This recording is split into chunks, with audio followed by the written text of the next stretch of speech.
नमस्कार, आप देख रहे हैं एमपी न्यूज 24 और मैं हूं आपके साथ कंचन। खबर मध्य प्रदेश के छतरपुर से है, जहां कांग्रेस ने पत्रकार वार्ता का आयोजन किया और नवनियुक्त पदाधिकारियों का स्वागत किया गया। कांग्रेस कमेटी छतरपुर के नवनियुक्त महामंत्री दिनेश जैन द्वारा आज शहर के एक निजी होटल में पत्रकार वार्ता का आयोजन किया गया, जिसमें नवनियुक्त महामंत्री दिनेश जैन एवं नवनियुक्त कार्यकारी अध्यक्ष दीप्ति पांडे का पुष्प गुच्छ भेंट कर स्वागत किया गया। महामंत्री दिनेश जैन ने मीडिया को संबोधित करते हुए कहा कि कांग्रेस व्यापारियों, किसानों और बेरोजगार युवाओं के लिए काम करने वाली पार्टी है और कर्नाटक की तरह मध्य प्रदेश में भी कांग्रेस की ऐतिहासिक बहुमत के साथ सरकार बनने जा रही है।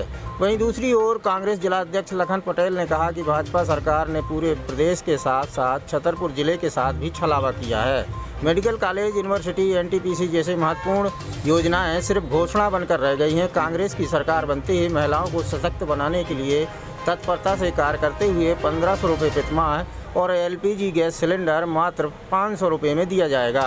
कांग्रेस की कार्यकारी जिला अध्यक्ष दीप्ति पांडे ने कहा कि कर्नाटक की तरह मध्य प्रदेश में भी भाजपा का सूपड़ा साफ होने वाला है और छलबल के आधार पर बनी भाजपा की सरकार से जनता त्रस्त हो चुकी है और उसे सबक सिखाने का मन बना चुकी है। वहीं पत्रकारों के एक सवाल के जवाब में पूर्व एआईसीसी सदस्य आबिद सिद्दीकी ने कहा कि कांग्रेस की सरकार बनते ही पत्रकारों के लिए हर जिले में पत्रकार भवन बनाया जाएगा और कांग्रेस इसे अपने वचन पत्र में भी शामिल करेगी। पत्रकार वार्ता में कांग्रेस के पदाधिकारियों के अलावा बड़ी संख्या में प्रिंट और इलेक्ट्रॉनिक मीडिया के पत्रकार बंधु मौजूद रहे। छतरपुर से एमपी न्यूज 24 के लिए जेएन द्विवेदी की रिपोर्ट। व्यापारियों की कितनी अहम भूमिका रहेगी इस बार जो प्रेस वार्ता रखी गई थी, माननीय कमलनाथ जी के निर्देश पर माननीय अशोक सिंह और चंद्रिका प्रसाद द्विवेदी ने हमें जिले का महामंत्री बनाया है और इसके लिए प्रमोट करने के लिए कि हमारे यहाँ बूथ स्तर पर कार्यकर्ता काम करें और हमारा संगठन अधिक से अधिक सक्रिय रहे, इसके लिए मुझे इधर भेजा है। मैं चाहूँगा कि प्रत्येक बूथ पर हम खुद जाएं और लोगों को सक्रिय करें, अपनी योजनाओं को बताएं, जिससे हमारी पार्टी आ सके। 2000 के नोट बंद हुआ है, उसको लेकर पहले भी हमारे 500 के नोट बंद हुए थे।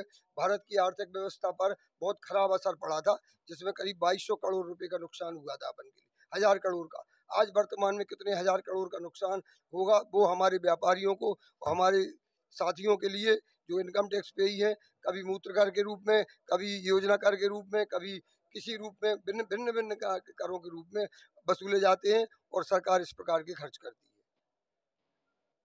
उद्देश्य था इस पत्रकार वार्ता? देखिए, ये हमारे भैया हैं जो इनको व्यापारिक जिम्मेदारी है, व्यापारी के संघ के प्रकोष्ठ के वो हैं, पदाधिकारी हैं, तो उन समस्याओं को लेकर आज उन्होंने यहाँ पे प्रेस वार्ता की थी। क्या कहेंगी भाजपा को लेकर, क्या कहेंगी जो बयानबाजी करते हैं दिग्विजय सिंह को लेकर पदाधिकारी? देखिए, ये बौखलाए हुए लोग हैं, इनका मानसिक संतुलन ठीक नहीं है। ये दूसरों से कुछ भी करते हैं, ये बलात्कार पे बात नहीं करते। यहाँ छतरपुर जिले में आपको पता है 4 साल की मासूम बच्ची के साथ बलात्कार होता है, ये उस पर बात नहीं करते। ये बेटी पढ़ाओ बेटी बचाओ की तो बात करते हैं, पर ये नहीं कहते कि इनके भाजपा के कार्यालय में ही बेटियों के साथ दुराचार होता है। इनको जबकि ये कहना चाहिए कि बेटियों को भाजपा के लोगों से बचाओ। आप लोग कितने दिन ये खबरें सुन रहे हैं? कभी भी देखिए, ना इनको गरिमा का ध्यान है, ना इनको उम्र का ध्यान है। कभी भी किसी को कुछ भी बोल देते हैं, क्योंकि इनको पता है कि इन्होंने छल बल से सरकार हासिल की है, इसलिए इनकी जमीन इनको खिसकती नजर आ रही है। कर्नाटक में प्रचंड जीत के बाद ये और बौखला गए हैं, तो इन कुछ भी ये बोलते हैं। बीडी शर्मा जी ने आरोप लगाया था कमलनाथ पर कि सिख दंगों से उनके खून हाथ से सने हुए हैं, इसको लेकर क्या कहते हैं? बीडी शर्मा जी को शायद खुद का आकलन ही नहीं है। खजुराहो लोकसभा से वो सांसद हैं, उनसे आप ये कहिए और मेरी बात उन तक ये पहुंचाइए कि उस 4 साल की मासूम बच्ची के बलात्कार पर बोले, अपने संसदीय क्षेत्र के बारे में, वहां की घटनाओं के बारे में, माताओं बहनों के बारे में, इन झूठी योजनाओं के बारे में बोले। और ये लाडली बहना का जो ये ढोंग कर रहे हैं, अगर तुमने अपने लाडली जीजा को योग्य बनाया होता, रोजगार दिया होता, तो इन बहनों को चुनावी लालच देने की आवश्यकता नहीं पड़ती। कांग्रेस भी उनको 1500 रुपए नारी सम्मान। देखिए, कांग्रेस ने कब नहीं दिया? जब हमारी कमलनाथ सरकार आई, हर तरीके से, चाहे वो वृद्धावस्था पेंशन हो, आपकी कन्या विवाह की राशि हो, किसानों के कर्जा माफी हो, ऐसी कई योजनाएं आई।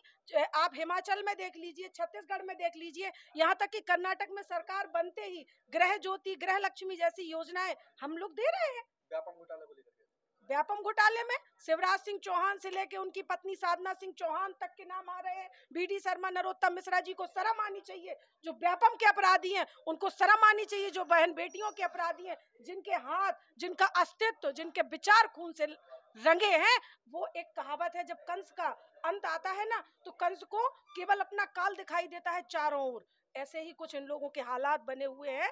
इनको ये समझ में आ रहा है कि क्या होने वाला है। तो जो इन्होंने किया है, जितने खून इन्होंने व्यापम के माध्यम से किए हैं, जितनी माताओं बहनों का सुहाग उजाड़ा है, वही खून इनको दिखाई दे रहे हैं। तो इनकी मानसिक स्थिति खराब हो रही है। तो कमलनाथ जी के हाथों में इनको खून दिखाई दे रहा है, कोई बड़ी बात नहीं है, ये इनका वहम है। भाजपा का कहना है कि आपकी कांग्रेस के कई विधायक उनके संपर्क में हैं और चुनाव से पहले